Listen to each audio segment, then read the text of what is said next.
Welcome, everyone. My name is Rajnikanth Patel. I'm a retired executive and an author of children's books. I'll be the moderator today. Let me introduce the holistic expert, Deepakanandji. Deepakanandji has a bachelor's in electrical engineering, has several years of experience in the industry. From very childhood, he had an inclination to be celebrated and was in search of answers to the puzzles of everyday life. His answers were obtained when he received self-realization through the grace of self-realized holistic scientist Sri A.M. Patel in 1983. Since then, he has pursued his dream of to work selflessly to spread the message of holistic inner science and his life living experience to uplift the entire mankind towards inner peace, harmony, freedom, and happiness by answering questions from people. He has devoted his entire life in studying holistic science and visited pretty much all over the world and have attended a lot of seminars and answer questions sessions. So what is holistic inner science? There are two aspects of science, material science or the outer science, which is also termed as physical science. It is the science of the ever-changing relative things that is full of activities which we see all around the world externally and having a perfect chronology, meaning stepping. Another aspect of science is the inner science or the pure soul science, which is real, which is unchanging, and with knowledge function only, without chronology, meaning stepless, which is called holistic inner science or VITRAG VIGNAN, as perceived by the holistic scientist A.M. Patel. In the science of the relative real, it is the science of one's own life and living, encompassing mind, speech, and body, along with the surrounding. In fact, it's a perpetual science. It helps us to understand the puzzles of the life, like how the world functions, how we function, what is our control, how to live happy, harmonious living. And on the spiritual side, it shows how to really become human and how to have good interaction with other people. All these questions has been answered in the holistic inner science. Welcome, Deepakanandji. Thank you, Mr. Patel, and I greet you all in oneness. I'm very glad to be here with you today, sharing my experience of holistic inner science. And thanks for giving me this opportunity. Thank you so much. Well, thank you for taking time to be with us since this is late evening at your place. Before I introduce the topic of today, we had some homework to observe the understanding and non-understanding part within ourselves mindfully, which is a function of the body and not the soul self. So, anybody has any feedback? I like to share mine. Understanding and not understanding, I come to realize that it's very interesting when we have interaction with other people. We really, really do not understand, what they're trying to say.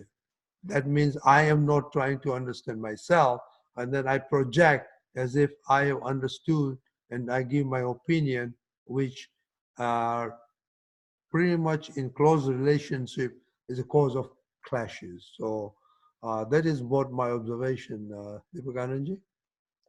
Uh, Excellent. I would like to uh,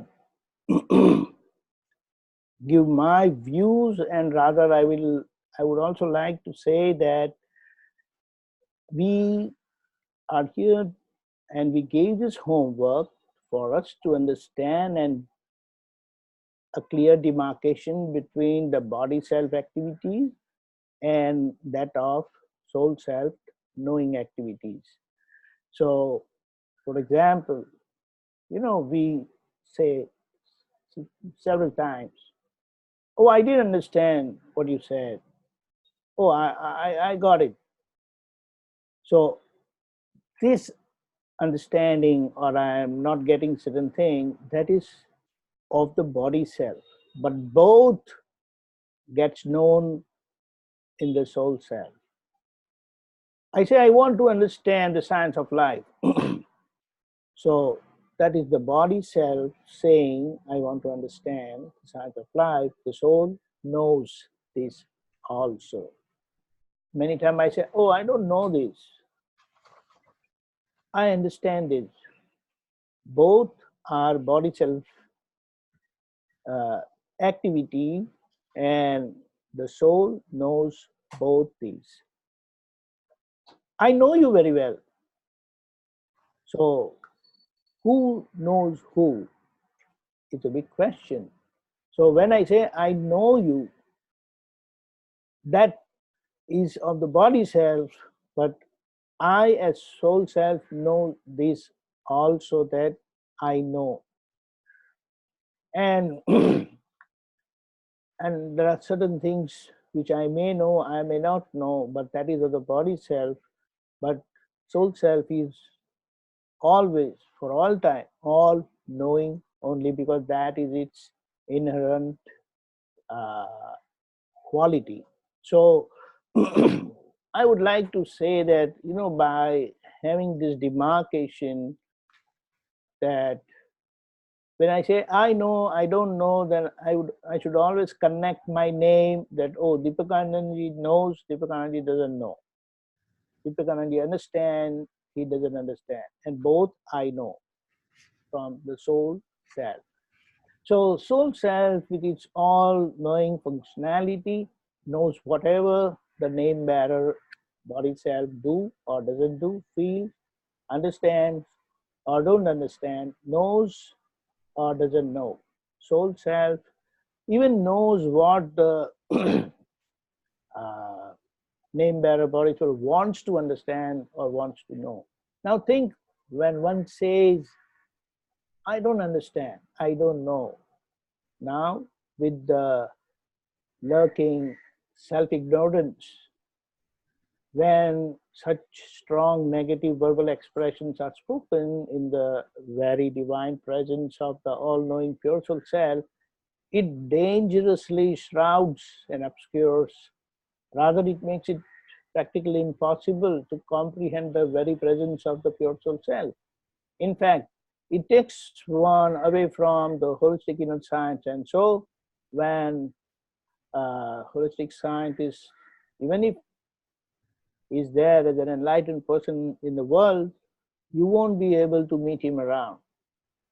And so what is to be done, although one is self-realized, although one is not self-realized, one can easily accept intellectually the fact that when the body self do feel, understand, and knows subjectively through the five senses, pure soul self knows everything objectively without any bias or inclinations of likes and dislikes by its all-knowing inherent functionality, because it is pure soul is pure consciousness, pure perception, and absolute knowledge with its blissful nature. So that's how, with this exercise, we want to focus ourselves to get a clear demarcation between body self-activity and the soul self-activity. Okay? Very, very good. Thank you very much. This is, it is very interesting, and thank you. You keep on reminding between I and Rajni, I and Rajni. So True. I think that is a very good reminder that you keep on bringing up. Now, today's topic is a continuation of last time's tools for holistic inner science, or VITRAG, VIGNAN, for happy, harmonious living. Now, Deepakanandji, last time you dwelled on uh, humility, do not hurt any living being. What happens is just, suffer is at fault, adjust everywhere and avoid clashes. Now, so can you further expand more tools, or how we can start using these tools? Surely. First, but this time I would like to focus on certain other areas of holistic inner science. So, holistic scientist has perceived, understood, experienced, and revealed with such great generosity some of the very basic facts of nature, which are actually natural laws. So, while further going into making our life peaceful, happy, and cordial with all, we must now go a bit deeper into the science of life and living. And when we understand some of the blatant facts of life revealed by holistic inner science, we will be able to agree to follow the holistic science tools which we took in our last session. What we mean when we understand why things happen in my life, then we will be able to accept and follow these tools very easily, because that is the fact of life. We face that situation. If we want to come out of that situation, then these tools become mandatory. Like not to hurt any living being. Whatever happened is just temporary, that fall, as you say, that just everywhere, and avoid clashes. So why should I do this? Because whatever I come across, there is a reason. And if I don't follow these tools for my peaceful, happy, and cordial living, I will end up in a disaster only. So let us go on to the first revelation, uh, what do you say, depicting the fact of life, fact of nature as nature's law. First of all, you cannot be born out of nothing. Without a cause, there cannot be any effect. And that's the basic principle of science. So the parents and family members, uh, who are our first relations, obviously they are our immediate relations, and then come other people as friends and other surrounding relations. And all these relations are subjective. So when we come across these people as relations, then we got to do something. And with all these relations, what is the fact? Another point to be noted. See, everyone, including ourselves, we all are radically conditioned from our very childhood. We are conditioned radically, drastically, all the way from our childhood.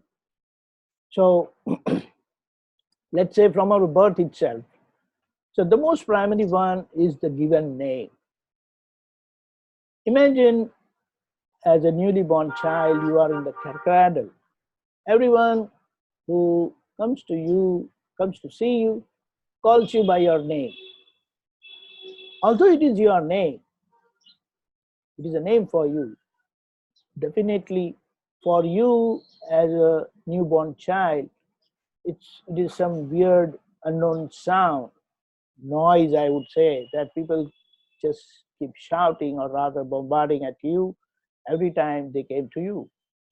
But here, exactly what happens inadvertently, the child gets his name.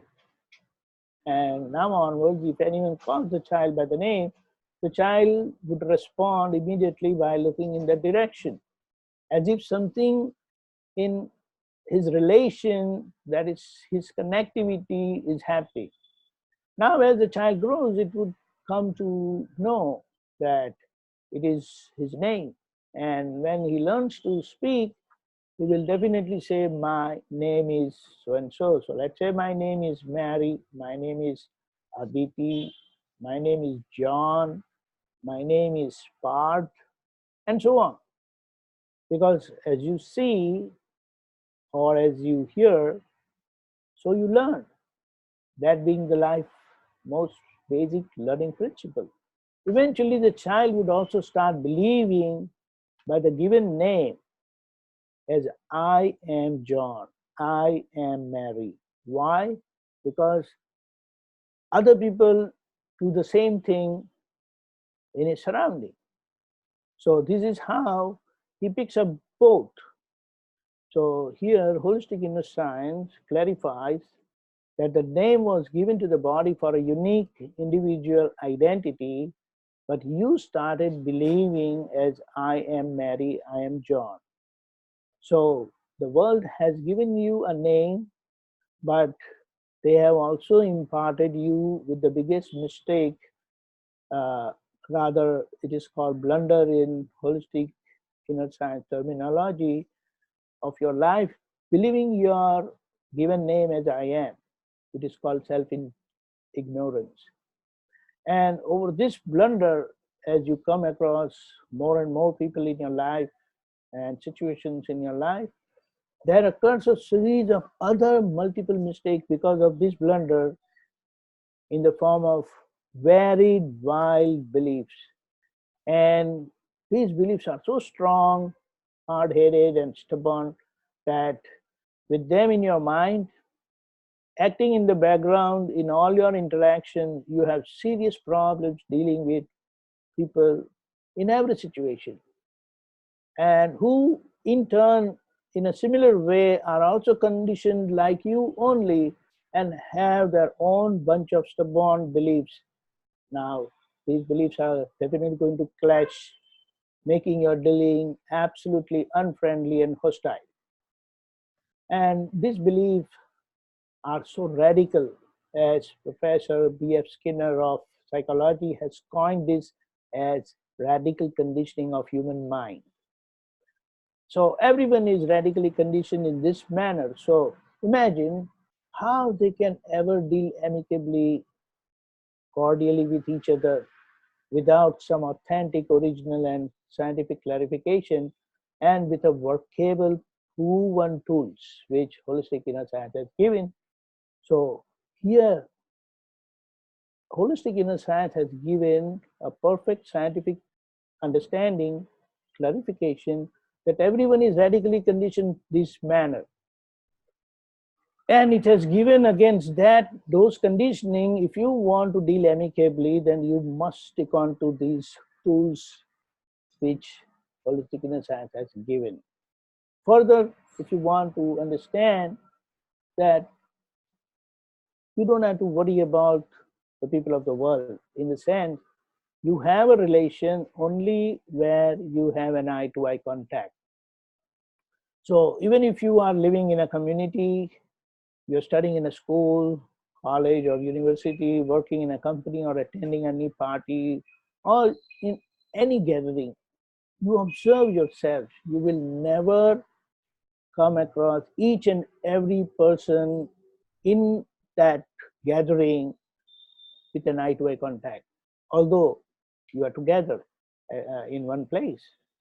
And we all experience this very well. Once, I just want to elaborate on an example. I was at the Oklahoma City airport and was waiting for my flight, which was delayed by almost 6 hours. A child was sitting in front of me in my front seat and was with his father playing his video game. And just to test myself, I tried to look at him frequently, every other time. I even stared at him for long times intermittently. But to my greatest surprise and rather dismay, I would say disappointment, our eyes never met each other. Not even once in those 6 long hours.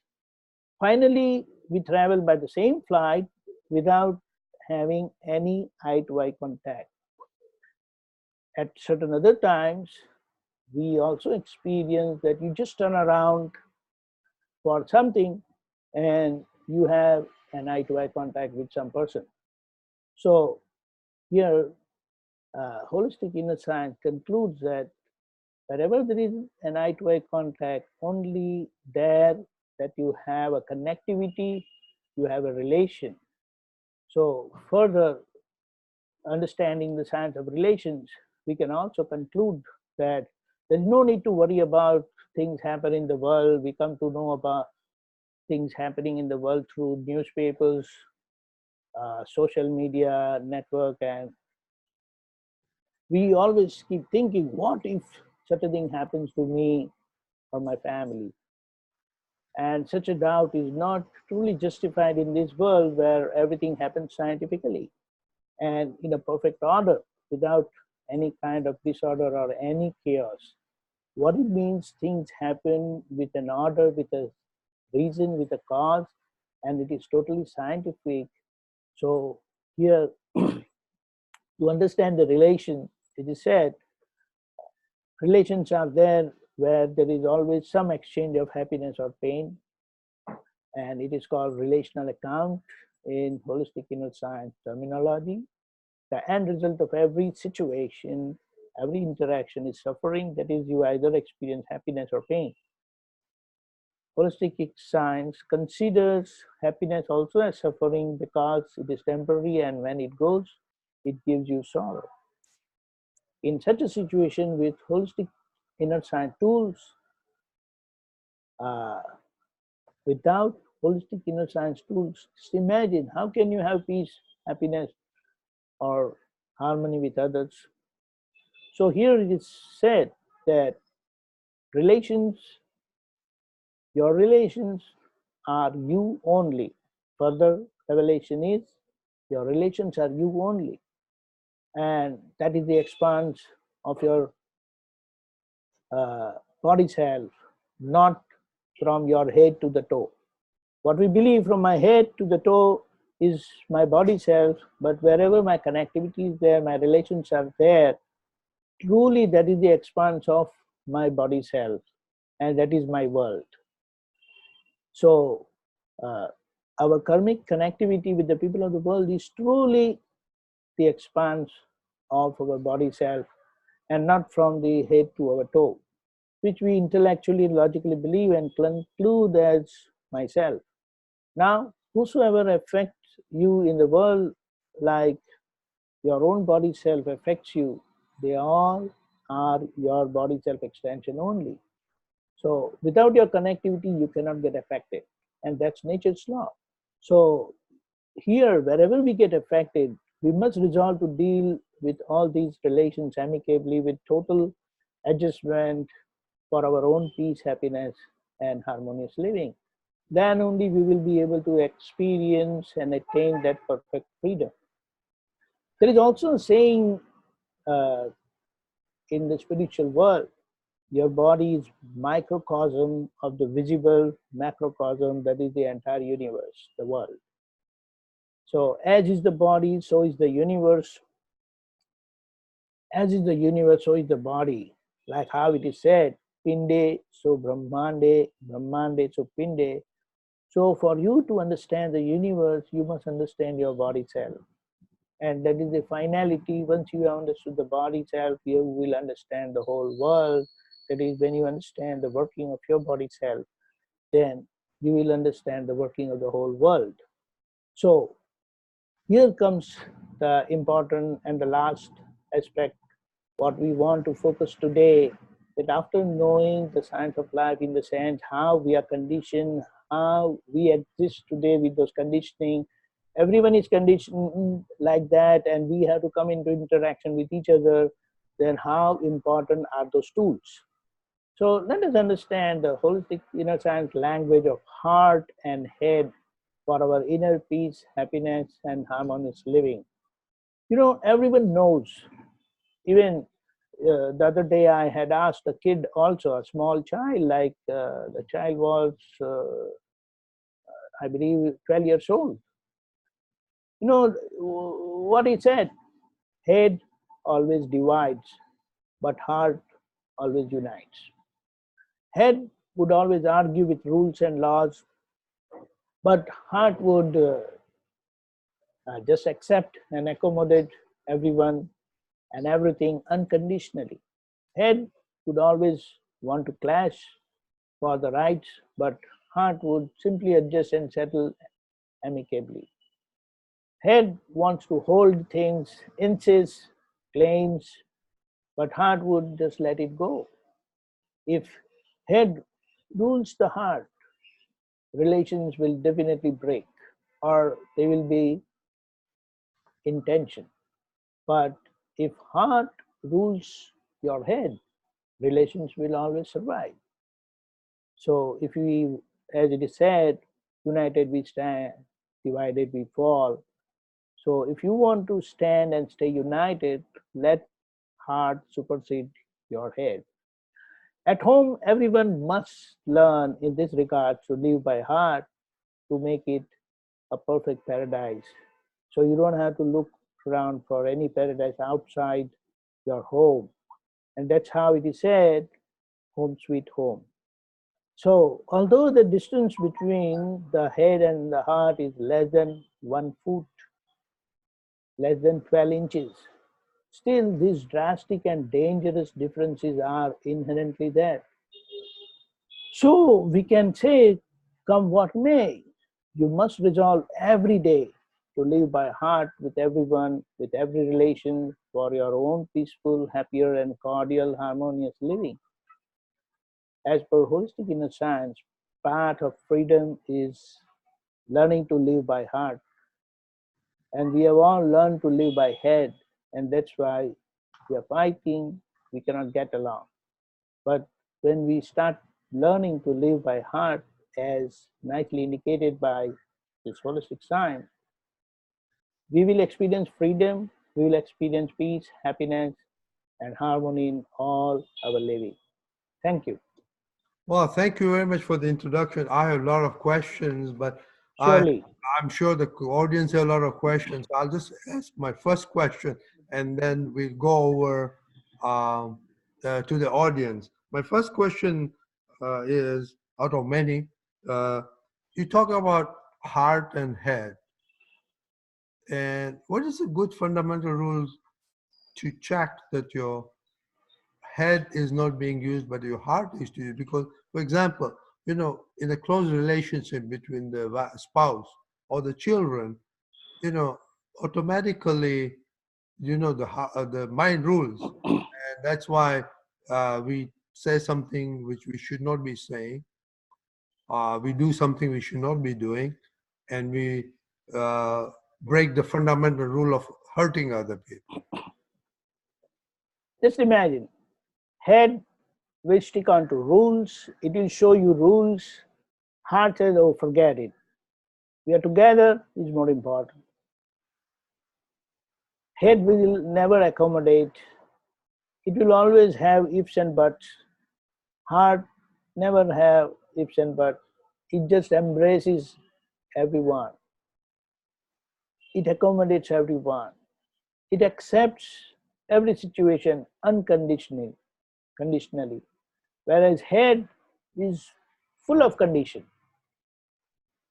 And that is why True. if head is ruling your life, then you will have a lot of differences, clashes, discomfort, turmoil within you and outside dealing also.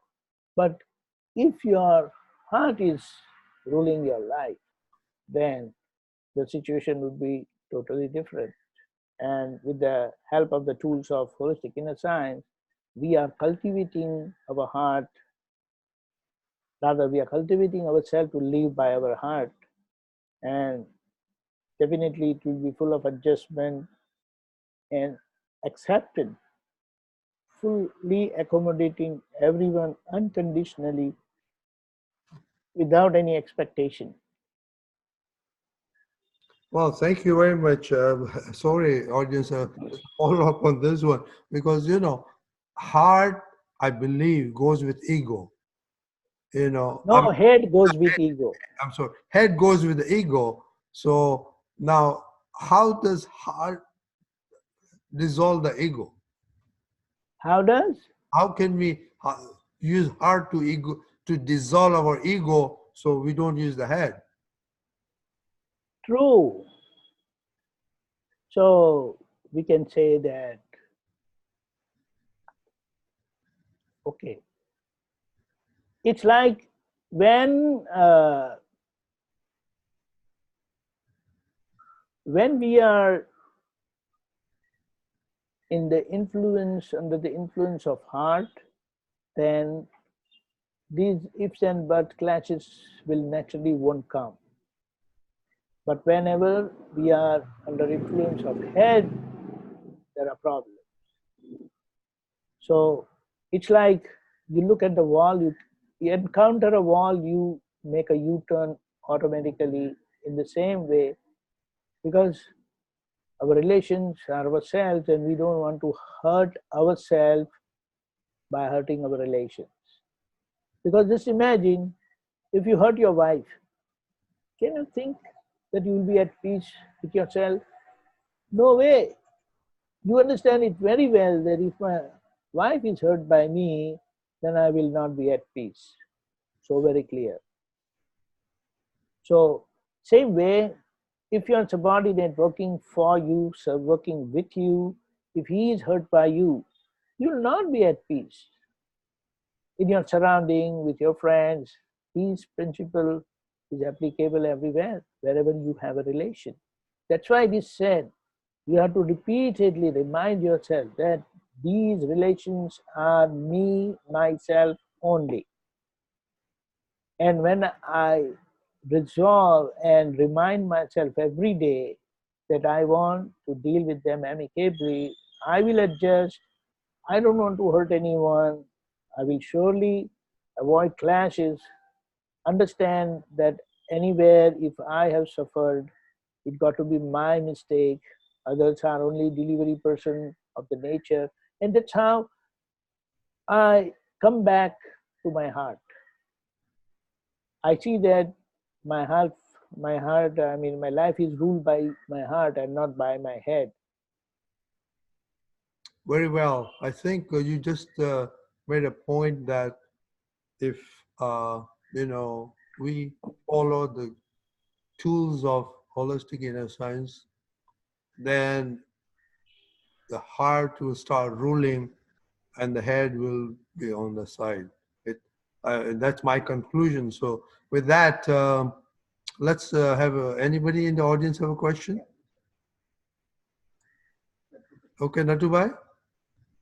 Yes, it means that heart is our pure soul and our ego is a relative self, operated by relative self. No, pure soul is pure soul. The heart is of the body self only. You have both the head and the heart. But when you live by your heart, then everything will be nice, amicable, friendly.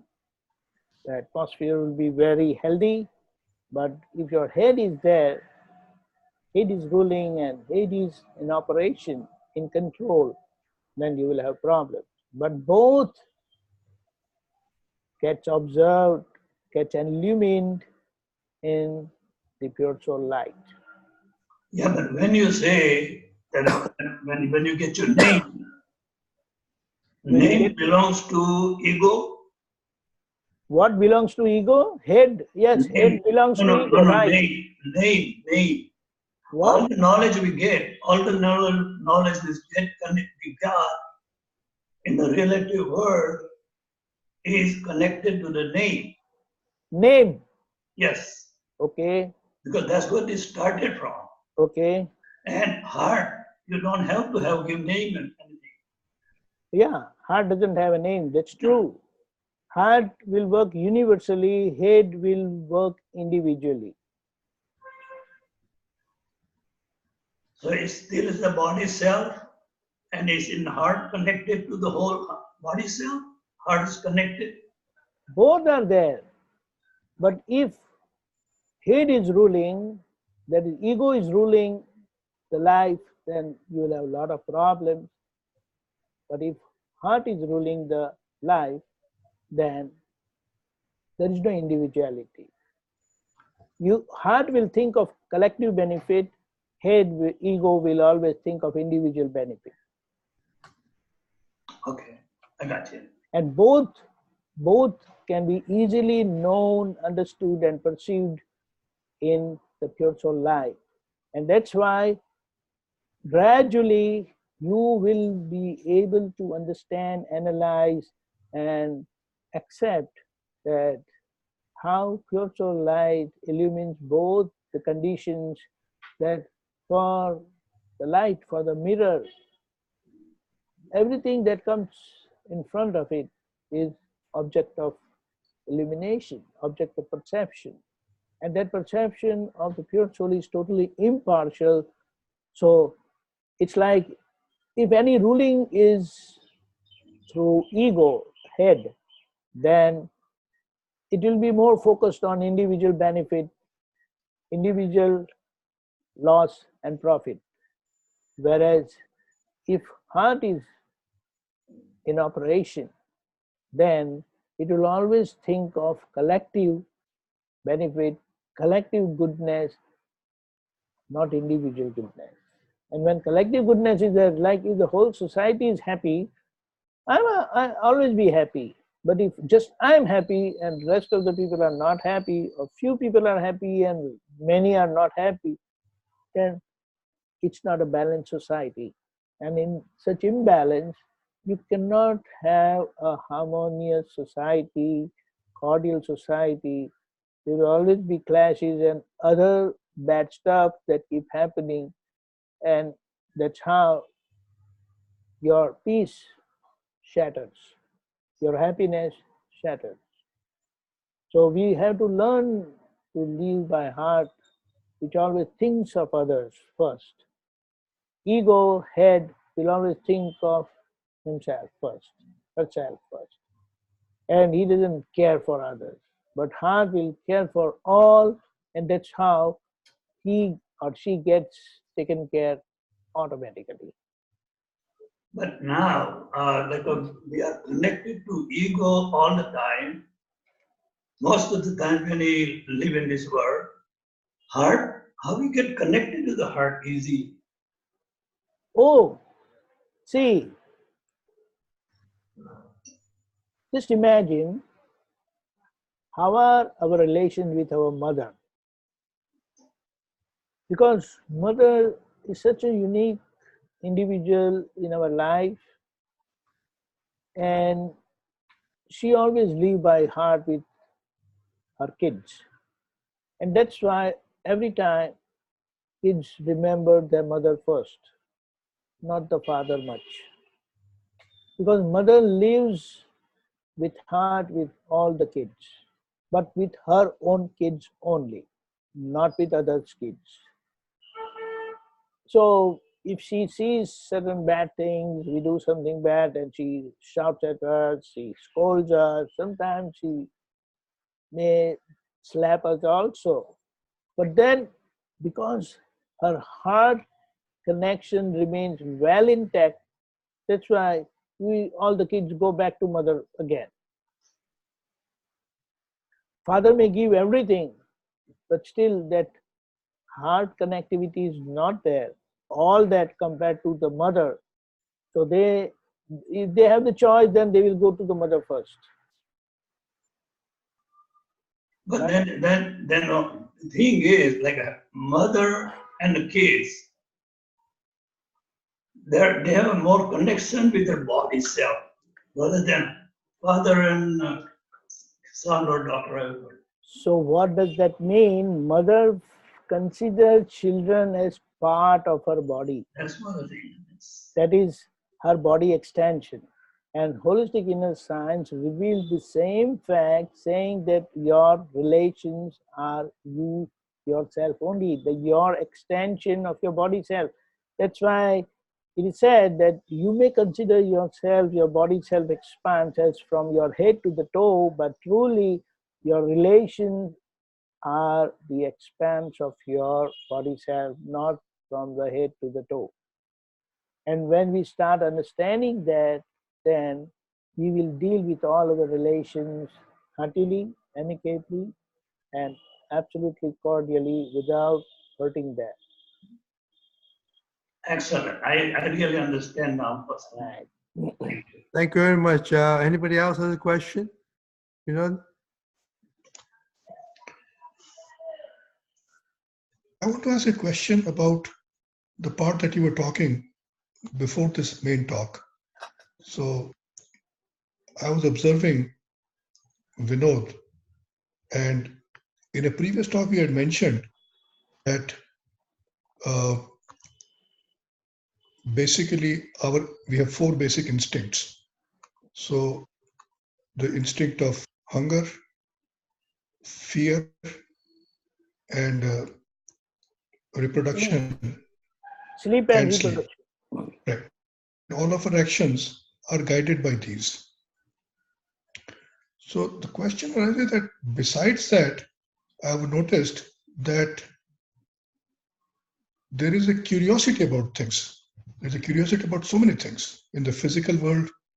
What is the universe? What are the moon, stars, entire universe? Or we have curiosity about some philosophical ideas or about scientific knowledge. And that does not appear to be dependent on what is called the senses. It's more a function of the intellect or mind. And basically, we're contemplating a lot of times about those questions and trying to understand those. So I understand that that is a function of the relative self. It is not a sole function. But what is that instinct to know? And what do I really want to know? So constantly that knowing thing is there. What am I trying to know constantly? First of all, because of that inherent presence of that soul entity is there within us by virtue of which we are living, that instinct would naturally be there to know, because there are several things which we don't know, which we don't understand, which we don't comprehend. And that is why that inner urge is always there to know. But there is one saying, having known that, everything gets known. So Right. you must know that with which everything would get known, and that is with the help of the spiritual knowledge, spiritual science. When you know that, then you will know your true self. Having known your true self, you will know everything, because the senses, knowledge received through senses and intellectual knowledge has a lot of limitations, because there is much to know and understand and experience beyond our senses. The reason is, someone loses one sense. Let's say someone loses his eyesight. Then he knows that I'm not able to see. So there is something that supersedes the knowledge or the functionality of sight, which knows that you are not able to see. So there is someone or a level of perception which is overseeing our 5 senses. So that is having a wider perspective, wider range, and rather it is universal. So when it is known through the eyes of the pure soul, then that would be true knowledge, because the 5 senses are under the influence of intellect, and intellect is biased by ego. And that is why it is said, egoistic knowledge is intellect, ego-free knowledge is God's knowledge. Or rather than it is said knowledge, that is intellectual knowledge. Okay? But what is it that the intellect is trying to know? I mean, at a fundamental level, what is it wanting to know? See, that ego arises in the very presence of the soul, which is universal and universally present in the whole world. So naturally that inclination would be there in the ego to know everything, to understand everything, to feel everything, to be complete. But ego being very uh, narrow-minded, more individual, not universal, wants to know and wants to be like number one, I'm the best around. So this feeling itself hampers or shrouds one's ability to know everything. So one have to surpass this hurdle of egoism, then only he enters into the field of true knowledge. So it is said, Can you please when you repeat cross that? the, sorry, come You again. said something about it clouds the knowledge. Can you repeat that part? Yes. What does it mean? My individuality, my narrow-mindedness, that I want to know, I want to be number one. So this egoistic feeling itself shrouds my knowledge. This It may not necessarily individuality. have to do with that I want to be number one. It is just a curiosity. You want to know You everything. may say that curiosity, but you look into it, if that is egoistic, then there will be a factor of putting to oneself, not sharing with others. So it's like ego makes it more personal, whereas heart makes it more universal.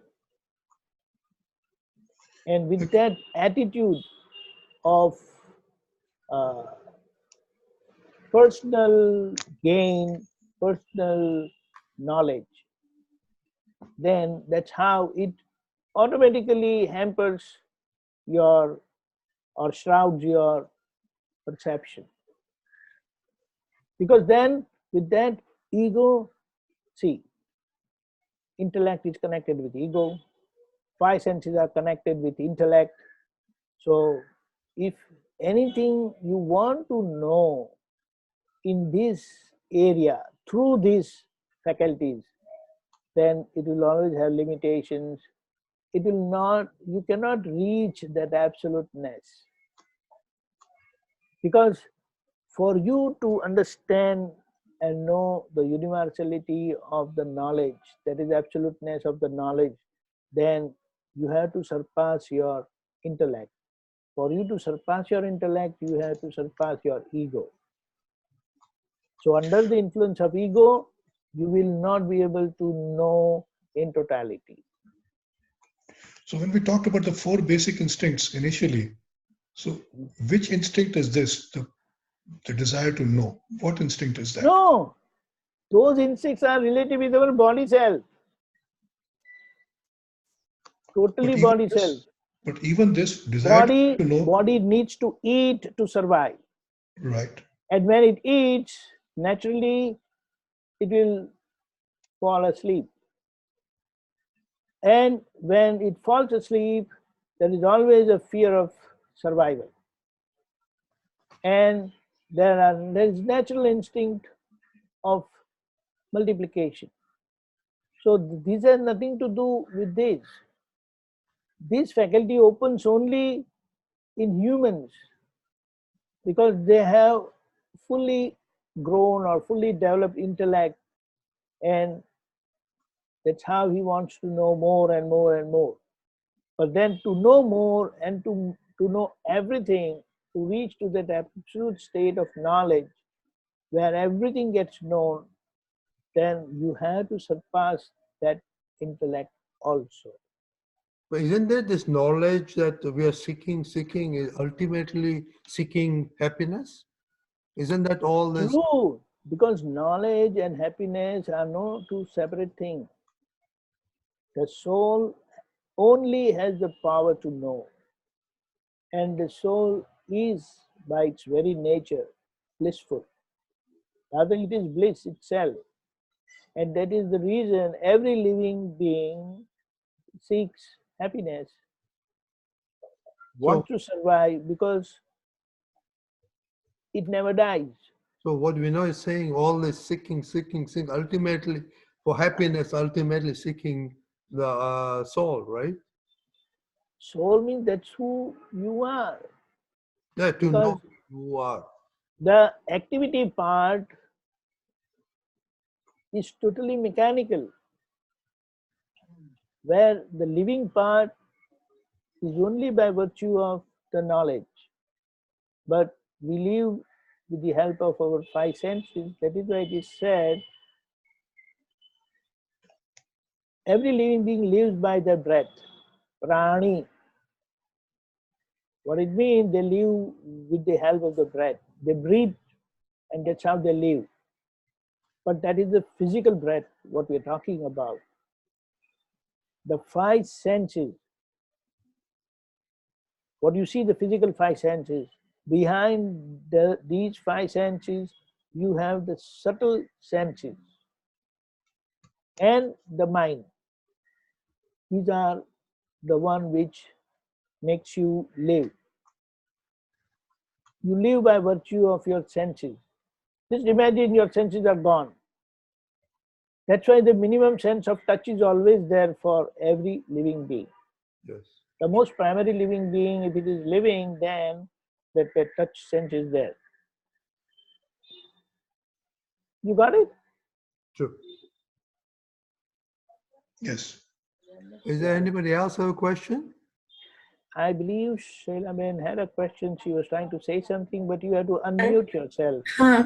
Yes, Deepakanandji, you said about thinking at the heart level and not at the head level. So, like this month, the calendar, Dada Bhagwan's calendar is about aham ko koi thes na pahunche. No, so Syadvad Vani and Manan or Chintan. So in that, on the 11th of this month, the calendar said something like this, and it says, किसी के भी प्रति बुरे विचार आए तो प्रतिक्रमण कर लें, अन्यथा उनका मन बिगड़ेगा, और यदि प्रतिक्रमण करेंगे तो उसका मन बिगड़ा हुआ होगा, फिर भी ठीक हो जाएगा वापस. I mean, this is my, again, body self. I don't understand. This Yadavadwadi is, can be or cannot be, I believe. That is the... What can be what? The Syadavad Vani. Yeah, but about what do you want to say exactly when you say Syadvad Vani? I wanted to know how will Syadavad Vani help this particular saying. Let's see. Let us understand that. Yeah. Now, you know, we work or we live. All our interactions are based on our beliefs, and belief is the sight of our mind, or it is our mind that functions and that influences our living. And mind is nothing but bunch of beliefs. And because of those weird negative beliefs, that I live my life. Based on those beliefs are more egoistic, and that's how, for my happiness, I can do anything. I will do anything. So in that condition, my behavior and my verbal interaction will naturally be violent, because it is under the influence of ego, which is more personal, always more selfish.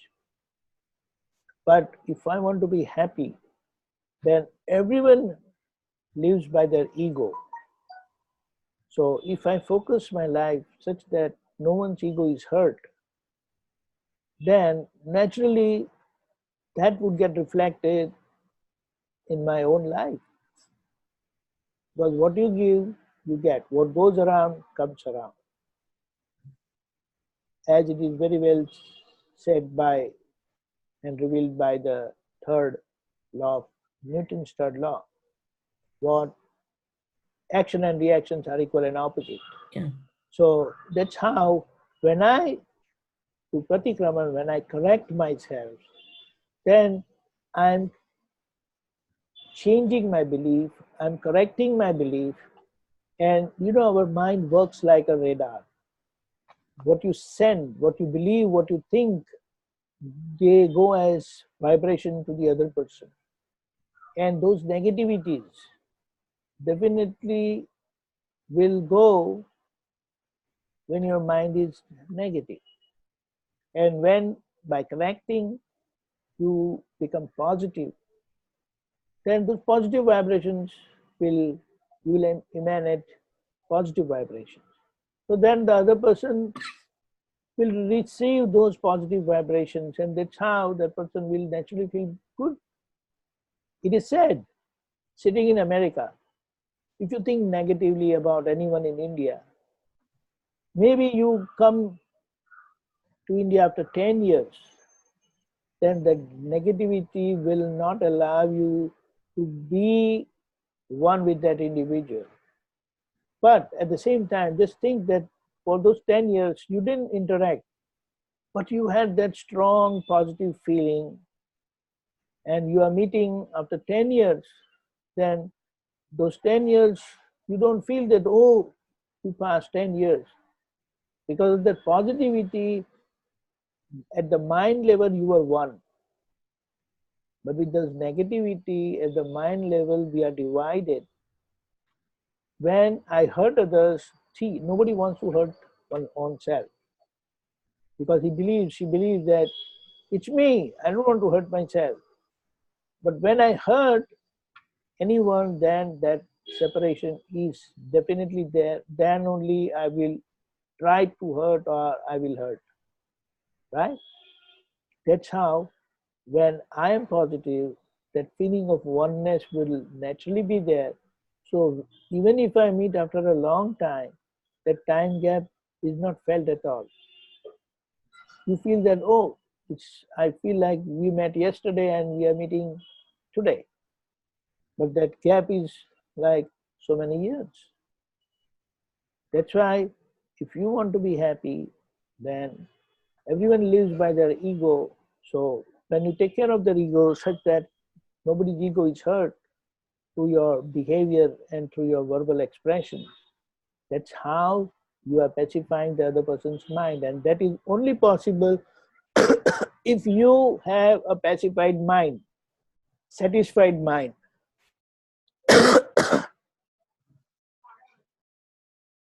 Right?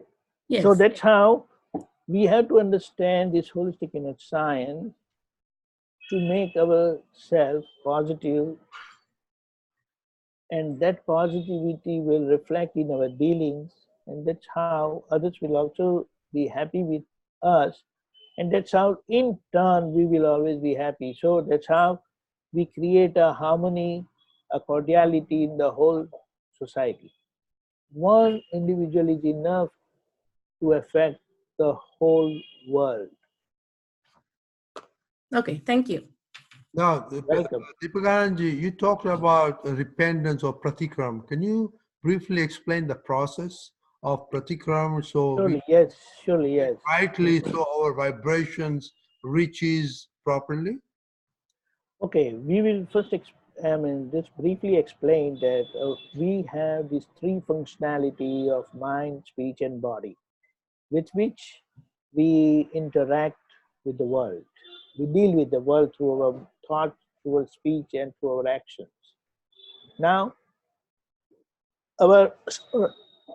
excuse me, through our thoughts and behavior, whatever we do, positive or negative, they get reflected in the same light. Effects of those dealing, the level of speech and body,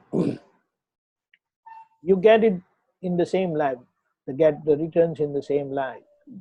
But what goes on in our mind with our belief and acceptance, they will reflect in future lives, not only in this life. So it's like if you vomit, then you have to clean up. At the same time, you have to repair that inner condition which made you vomit.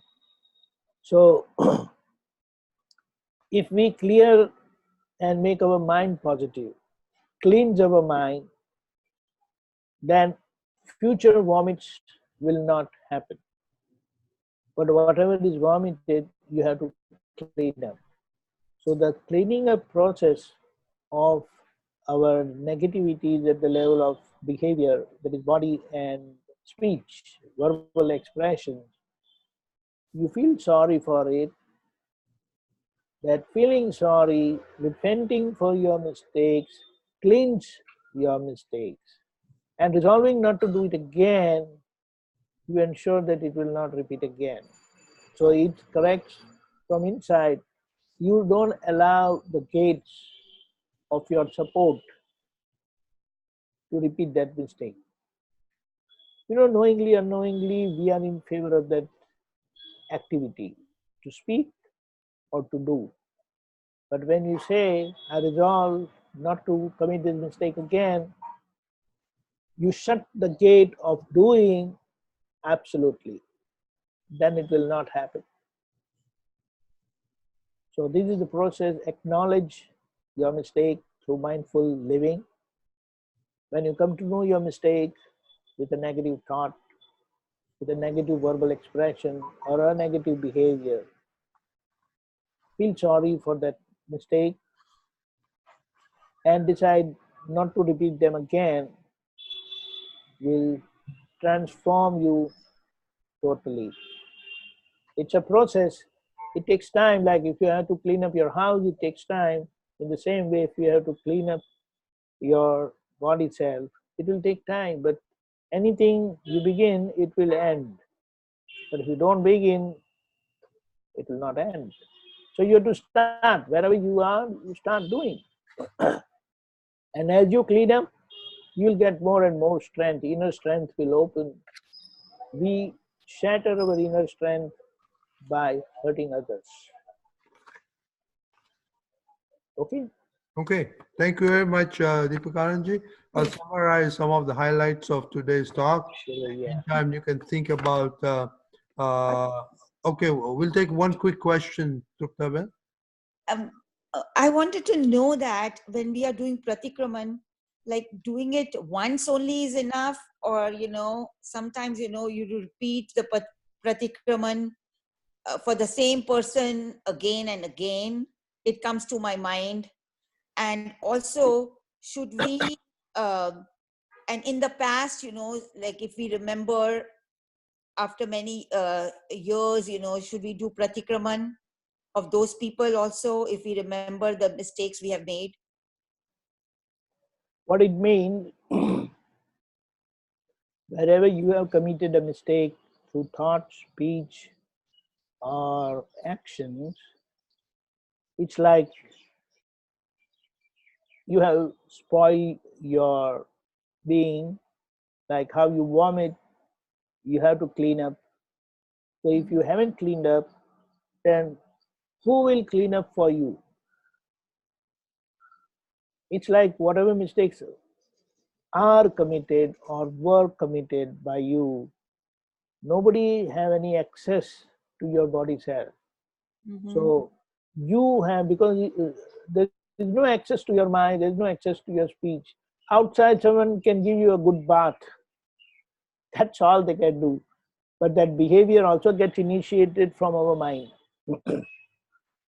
So basically, that you have to do anyway. So even if you recollect certain mistakes that were committed in the past and you recollect them, then every time you remember, you have to correct them. Now, it's like it depends on the extent of damage which is inside. It will make you vomit several times, and every time you vomit, you have to clean up. Finally, when it gets well, then it will not happen. You will not vomit at all. So, until you vomit, you have to go through the process of cleaning up. Okay? Okay. So, it's not important how many times, but every time you commit a mistake, you have to clear, because the causes are not singular or one time, you have not committed that mistake. If I say, if I have decided 100 times, I will beat you, I will beat you, then those 100 times, those reactions will come in your life. You understand? Mhm. So it's like if you have sown 100 seeds, Uh-huh. just one seed sprouts and you remove the sprouting. But what about the 99 which are still there in the soil? They're going to sprout, they're going to grow. So, but one who has decided that I will not let this happen, then every time they sprout, you commit a mistake, you will correct them. Mhm. Okay. Mhm. Mistakes are committed multiple times, not just one time. That it happens one time. If it was committed one time, if it was decided once, then it will happen one time. But it was continuously for multiple times, it was decided, then it will happen multiple times. But once you are alert and clear and resolved that you want to clear all your mistakes, then this process of cleansing will happen automatically and instantly. And that's how you'll get relieved from all your mistakes. Shaila, when you have a question, Deepakanandji, one word comes to my mind. Maybe that remorse. You know, the word remorse. Right, If we right. have that remorse as we repent, probably that will help us cleanse faster and better. That remorse is also, when that remorse comes, like if I commit a mistake, when I feel that my mistake has hurt the other person so much, and I feel that mistake, meaning I feel and experience the agony of the other person which I have imparted. That itself, because what does my human or human nature tells me is to understand the feelings of the other person. So if I have committed a mistake and someone is hurt and I feel that mistake, that how much hurt that other person is must be feeling because of my behavior, misbehavior, definitely that remorse will naturally come and I will correct my mistake. Yeah. It's a great credit and it earns us meritorious karma, which helps us gain credit, which will ultimately take us to the holistic scientist, the enlightened person from whom I will be graced and blessed with that vision with which I will live my life with such humility and experience freedom, total freedom. Thank you. You're welcome. well, thank you very much. What we talked about today is about understanding the natural laws, science of life and living, and we need to ask question why things happen in my life. Happenings has a reason. There's no cause without an effect, and we are radically conditioned from birth, which are headed towards stubbornness. So we have to be mindful of this and mindful of the tools that we have been given to us to for happy, harmonious living. With that, Deepakanandji, you have homework for continuation. Yeah, now that this topic of cleansing and pratikraman has come up, I believe we should try to ponder on our thought process, our verbal expressions, and our behavior in our day to day living. And first of all, make an evaluation how and how many times we are hurting others.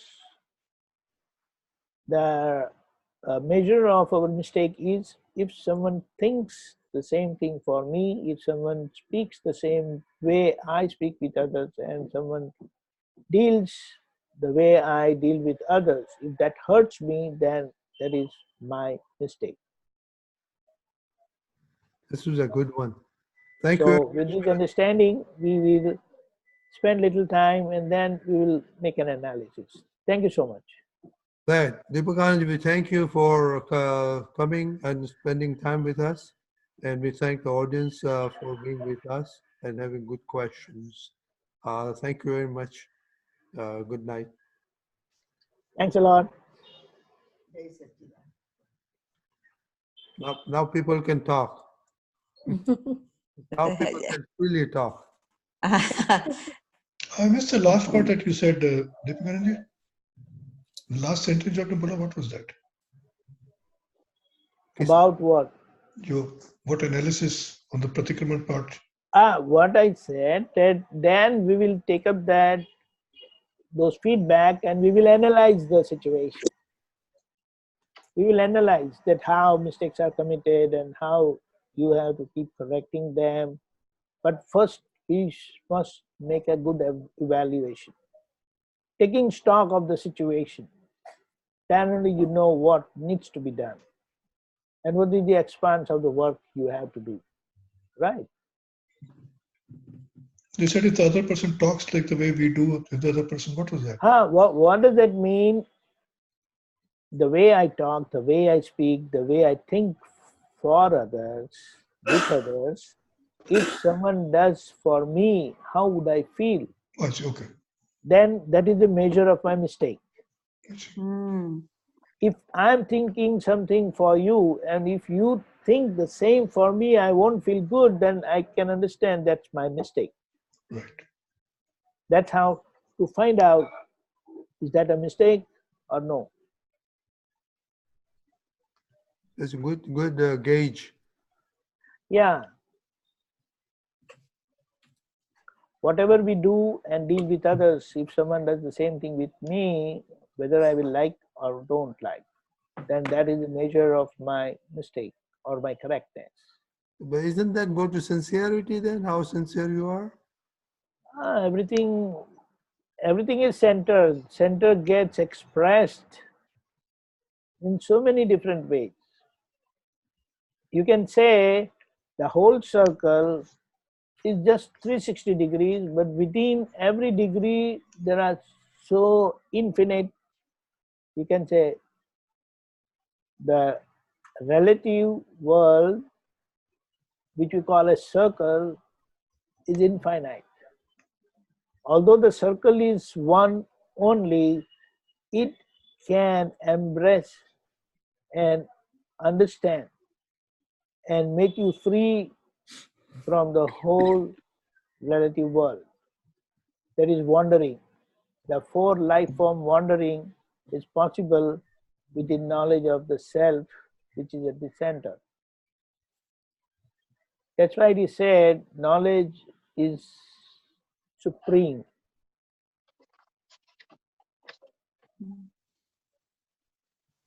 And that's who we are by virtue of the soul that is there within. And I am, when I claim myself doership of things, then I wander. When I claim as knower, then I free myself from all wandering. So it's good to be egoistic about our knowledge, but pure knowledge, not intellectual knowledge. Yeah. Because pure knowledge will not make us egoistic. Although we say that egoistic, but that itself is egoless knowledge. Only that egolessness will take us to that absolute knowledge. Okay, you now better go to sleep. Okay.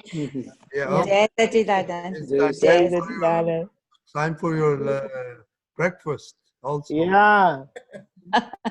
Hunger has struck me now. Yeah. Okay. Jai Sachidanand. Jai Jai Sachidanand.